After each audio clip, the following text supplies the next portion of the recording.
What's good, y'all? Welcome to my review for this week's episode of Sword Art Online, Alicization. Overall, this episode was really damn good.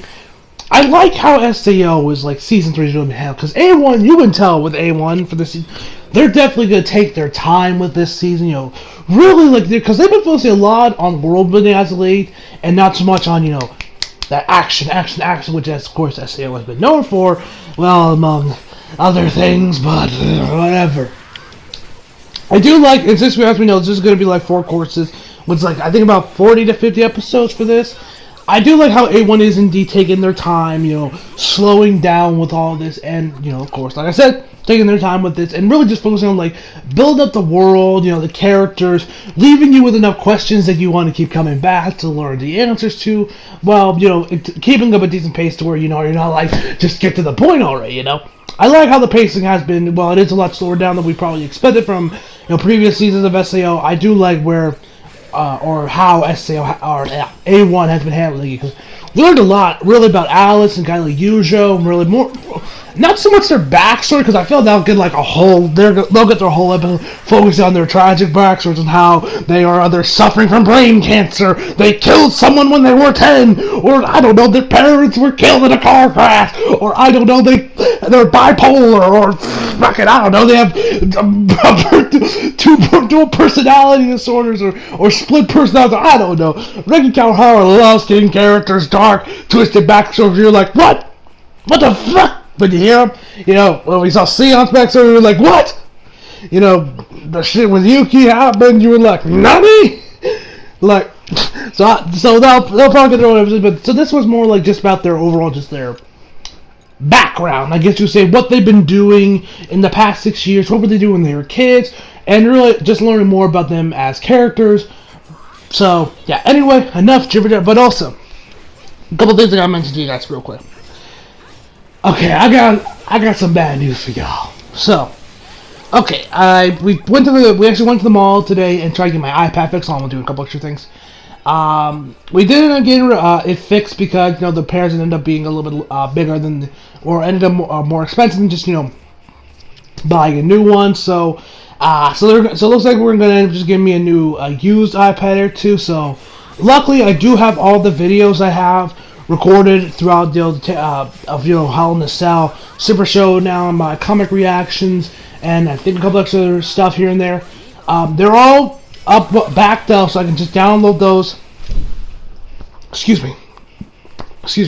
I can just download those, and of course, then put them up on Google Photos, download them through there, and you'll edit them. So they're not completely lost. So, but that also means that I will not be doing any face cam videos for a while until we get a new one. So reaction videos are going to be put on hold. The 100 subscriber video is going to be put on hold indefinitely until I get a new iPad. Then I can finally do that video, because I'm not going to do like my 100 subscriber video over just some commentary. I'm like, the least y'all deserve is to see my face and my emotions as I'm thanking you and all that shit when we get there. So yeah, also my TV broke as well. Yeah. Yeah, I was watching the theme for the little test theme, I guess you say, for Power Rangers Beast Morphers. Then I went to watch my reviews, and then my TV just suddenly shut off. And yeah, so thankfully we got a new backup. I'm using one that was in my parents' room. It's a 32-inch Samsung TV. It's fine, but I miss my 40-inch Sharp TV. Hopefully we'll get a new one. So for that as well. So yeah. Anyway, enough jibber jabber and me just complaining about how all my shit is breaking apart on me. Let's get to the actual episode itself. So we start off with Kirito, he's in bed, sleeping, then someone came in there to wake him up, being like, wake up, and of course, like any man, he's like, 10 more minutes, fuck off, maybe just 5. And she's like, alright, wake up, asshole. She didn't say, she just said, wake up. And then first the kid is like, ugh. He first thinks that is Sugu. Kirito's cousin. Yep.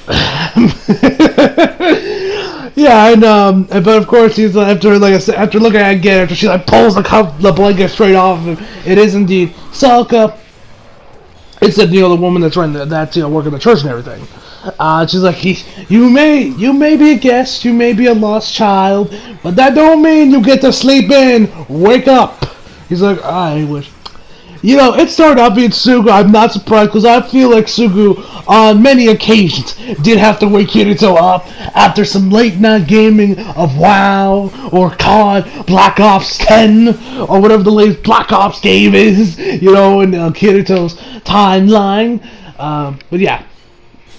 And so, we're back to Yujo. You know, he's back to hacking away at the tree for all of eternity until he's 6 feet under.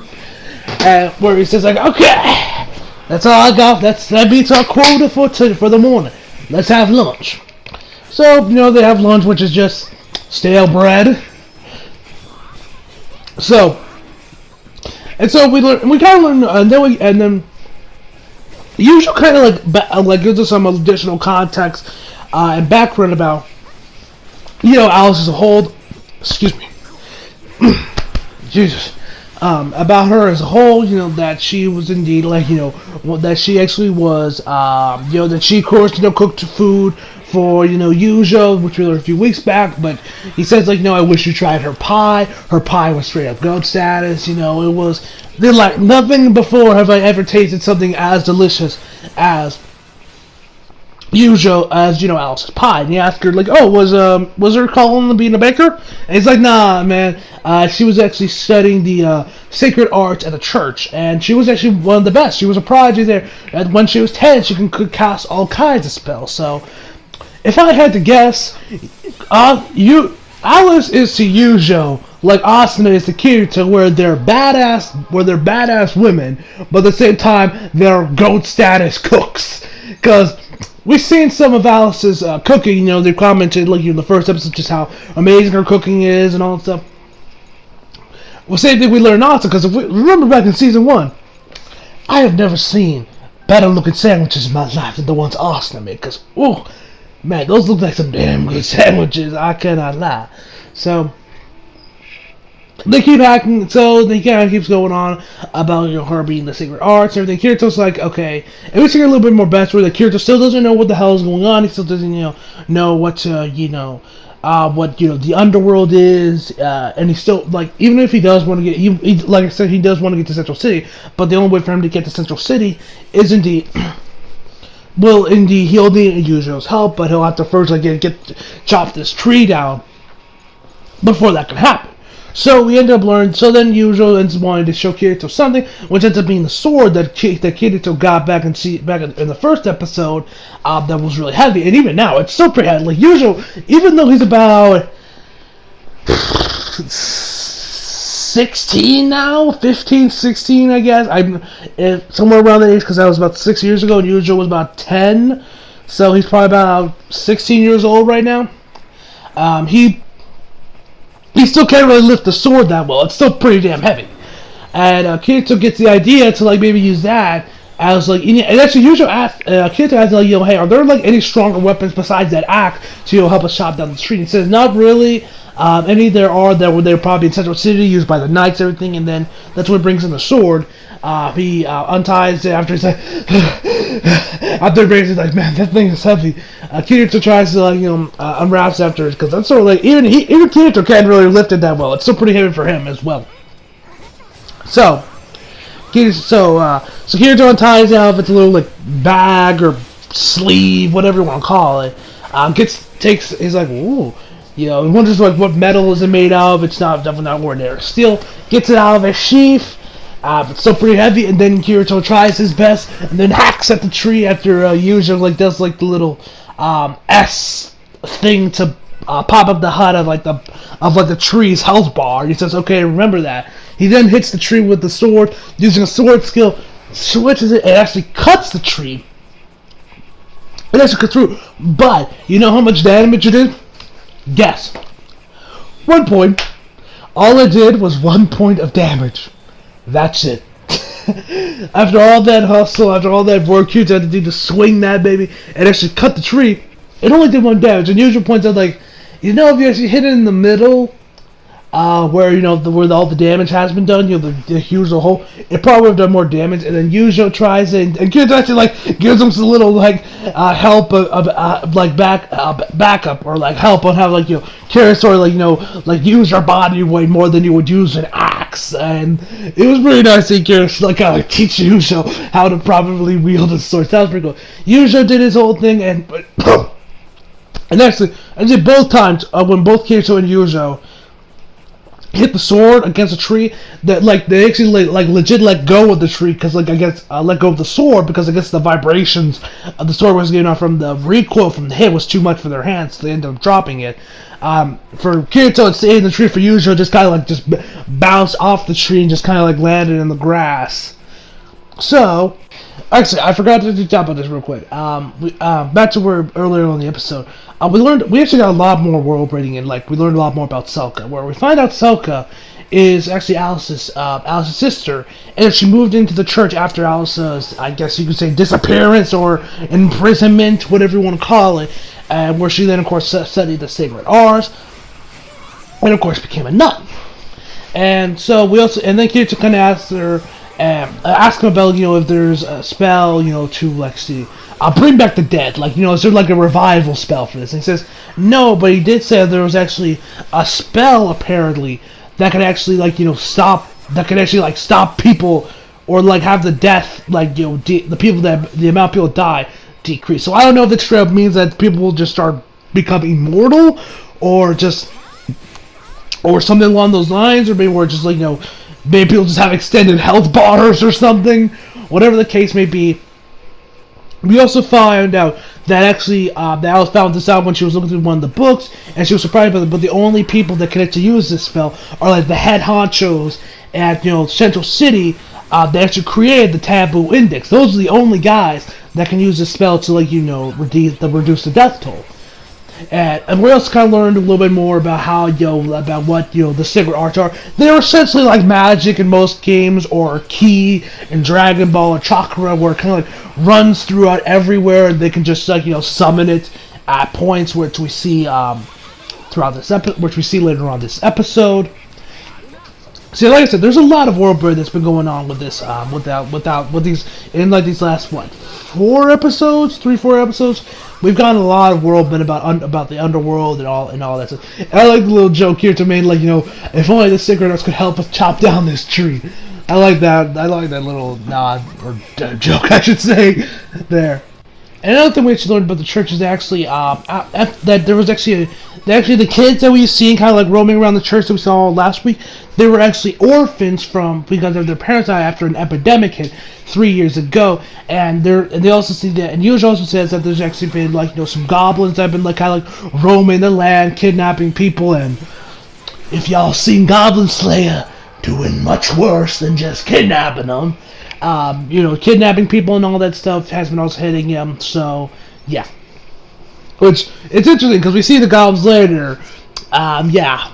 I will never look at goblins the same way. After seeing Goblin Slayer, I will never look at goblins the same way. Man, that's so... I haven't watched the second episode yet. I've only seen the first one. I'm going to keep watching in case you're wondering, but yeah. I'm definitely liking Goblin Slayer. Anyway, back to the show itself. So... And then, so we then see Kirito. He's in this, I guess, bath. Maybe it's a hot spring. It's probably more like a bath, anyway. He's that's the stuff, yeah. So he kind of just recalls the events about what's happening, about what is the Axon Trinity Police, what they call the head honchos that created the Taboo Index. I'm pretty sure it's saying their name. He wonders who are they? What is the Taboo Index? What is any of this? And he says if this is just nothing, if this is just a simulated simulated civilization filled with nothing but AI, how far does this go? And who is Alice? Because she broke the Taboo Index by her own volition too. So did she go against the system? What is she? Who is she? Lots of questions are being asked, and I'm very interested on when we eventually do get the answers to these questions. Like I said, there's been so much world building here. This is probably the most world building we've probably gotten in SAO, and probably any of the main seasons, which I really like. I really dig that how that A1, I guess you're gonna say Ricky Kalharim too are both kind of like slowing down the pace, not going to like okay let's get to the central state so we can get to like the stone owls and bang bang bang bang bang bang. It's more like no. Let us take our time with this. Let us just wait it out. Let us slow cook this. Let's slow cook this. And let's just let it breathe. Let's just top of the world building, top of more characters, and just leave you with a bunch of questions that we will of course later get answers to later on in the season. And so Celica starts knocking on the door and and he's like, oh, I'm almost done. I'll be right out there. It's like, no. You can take your time, man. I'm gonna head over to bed now. So good night. I won't be waking you up anymore. He's like, okay. Wait. I actually gotta ask you something. And then I guess she goes into Kirito's room. I guess because I'm pretty sure it's Kirito's room. And Kirito gets in there where he asks her about Alice.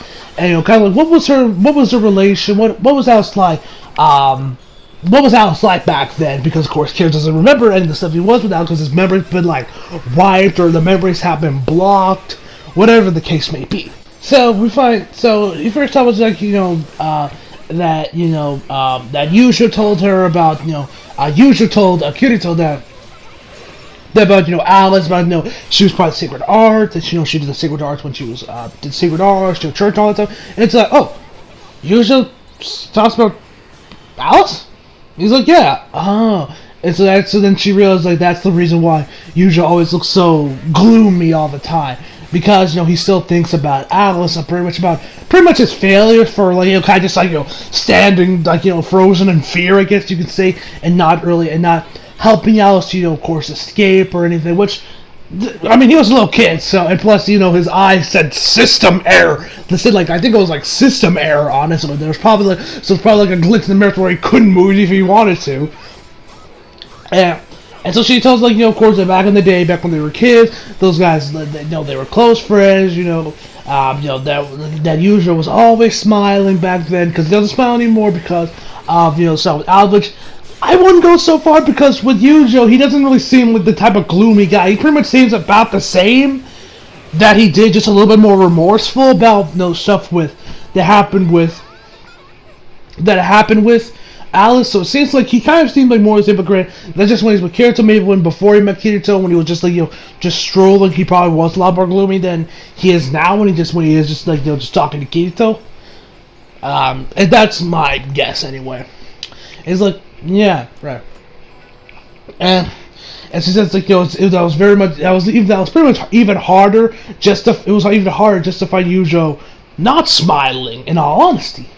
And of course she talked about how that she has kind of been felt a little that she's kind of felt like that no one says it out loud, but she kind of feels alienated. She feels isolated from the rest of the group.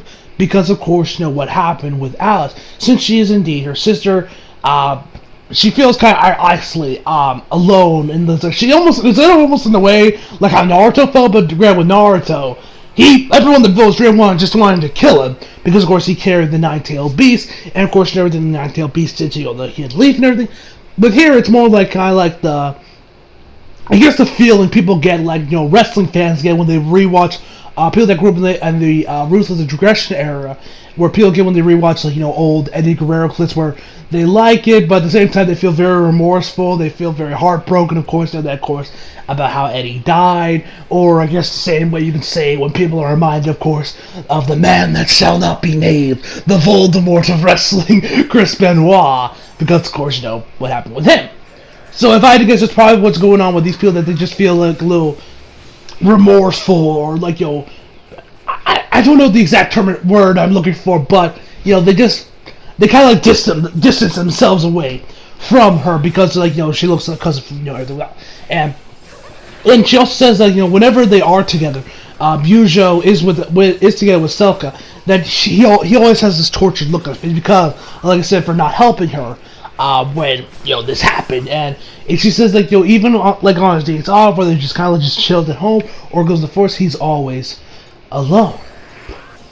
So I'm assuming that's where what she's feeling. Of course, and then she starts crying a little bit, it's not my fault that my sister's not here anymore. And she's like, oh, sorry for losing control. He's like, no, when you feel like crying, you should cry. And he's like, yeah, you're right. And she says, For some reason I feel better now, which, yeah. Oh, and I love this one line where she's midway telling her story, and Kirito asks her, like, you like Yujo, don't you, Soka? And she's like, no, no, no, no, no, no. She starts blessing and moving her arms all place. She's like, oh, jeez. I'm like, everyone three Kirito start laughing and like, let me let y'all know.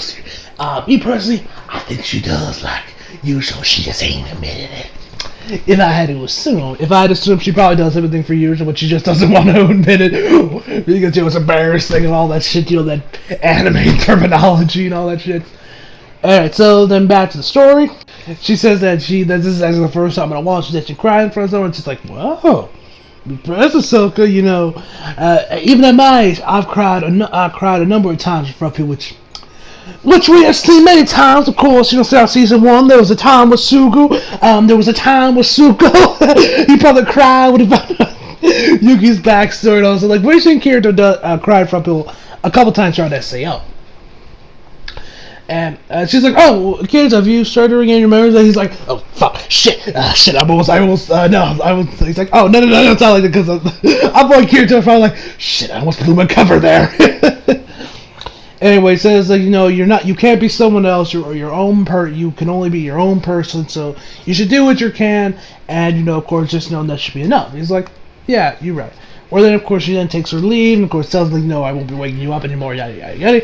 Before that, she asked Kirito, by the way, what was the reason my sister was, incarcerated, I guess, by the night? He's like, oh, yeah, why? He says, like, oh, no, I don't know the reason, and nobody tell which we found out why no one told her. And she's like, oh, yeah, she entered the Dark Mountains and went to the Land of Darkness, I think it was called. If I remember correctly, she's like, oh. And where she starts curling her hair between two fingers, she's like, I see. The Land of Darkness. I'm like, you're not even trying to be subtle there, are you, A1? You're not even trying to be subtle. So, Kirito wakes up, I guess washes his face and everything. The main nun, I forget her name. She's like, good morning, Kirito. She's like, oh yeah, good morning. And he actually asks him if she's seen Selka anywhere, because she hasn't seen him. He's like, no, I haven't seen her anywhere. She's like, And where he then goes up to Yujo, and he still doesn't, and he doesn't know where, Selka's been. He asks her, like, hey, man, you know any place where she could have been? And he's like, no, man, I haven't talked to her in a while. And Kirito's like, oh, crap. Where he then remembers, of course, that she's going to the place where her sister was indeed, broke the taboo index, the Land of Darkness. So then they make like kind of make their way over to there. They get over there. They get to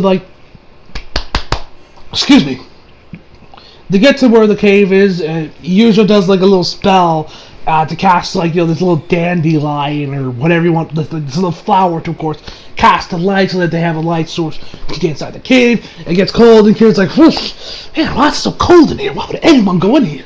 So they end up hearing someone scream. Of course, it ends up being Selka, where then we see that she has been kidnapped by goblins. And I immediately got a Vietnam flashback to when I first saw the first episode of Goblin Slayer. Oh, Lord have mercy, that scene. Yeah, thankfully, her clothes are still completely intact, as far as we know, so they haven't done the deed at all, thankfully. At least as far as we know. And we end the episode with kids with the big head honcho goblin, this big ass dude with this big ass sword, being like, yeah, I'll take care of these clowns. And the kids are like, Yuzo, and Yuzo just sitting there, frozen. And the kids is just yelling, Yuzo, come on man, let's go, Yuzo. Yeah, but he's just sitting there, frozen. And that is where the episode ends. Overall, really damn good episode. Like I said, this episode was definitely a lot more world building. Of course, adding to giving us the background of Yuzo and Alice and Selka. Yeah, Selka. Yeah. I was like, wait, is that her name? Yeah. So overall, I guess episode an 8 out of 10. So hope you all enjoyed the video. Leave a like if you did. Subscribe if you're new. Follow me on Instagram and Twitter if you feel like it. The link's down in the description box below. As always, come back for more. See you guys next time. Now, if y'all will excuse me, I got Toonami to watch.